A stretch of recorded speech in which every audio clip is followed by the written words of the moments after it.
J'ai un client qui m'a contacté cette semaine, il était un peu en panique. Qu'est-ce qui arrivait, c'est que il y avait tout le temps le même problème. Chaque fois qu'il était avec un client, il se faisait dire, je dois penser à ça, je dois dormir là-dessus, faut que je prenne la meilleure décision, ainsi de suite. Maintenant, je vais vous partager ma petite histoire. C'est quoi le clause qui a changé ma vie, littéralement, qui a doublé du jour au lendemain mes revenus, puis qui a fait que quand je parlais avec quelqu'un, naturellement, je me faisais jamais dire, j'ai besoin de dormir à ça, j'ai besoin de dormir là-dessus, j'ai besoin de penser à ça, ainsi de suite. Maintenant, c'est quoi ce clause-là? Moi, j'appelle ça le clause des 3 P. Quand quelqu'un va te dire, j'ai besoin de penser à ça, quand quelqu'un veut dormir là-dessus, quand quelqu'un veut toutes ces affaires-là qui donnent à remettre la décision à plus tard. Voici la règle. En règle, la première règle, c'est d'accepter l'objection. Donc, on va dire, je comprends parfaitement votre point. Si j'étais vous, moi aussi, je dormirais là-dessus. Ça met les gens de votre côté. La deuxième règle, vous voulez isoler l'objection. Donc, par exemple, si vous étiez certain, monsieur le client, de prendre la meilleure décision, est-ce que vous seriez à l'aise à la prendre maintenant?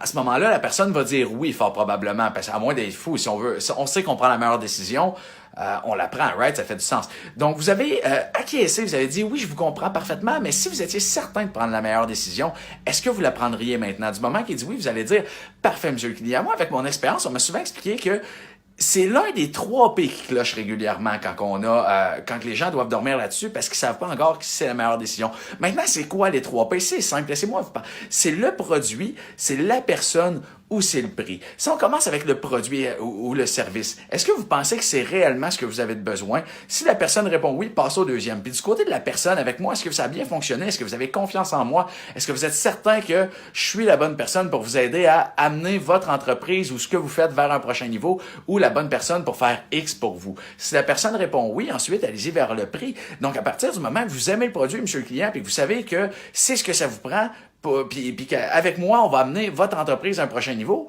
il reste à parler de prix. Est-ce que c'est une question de budget?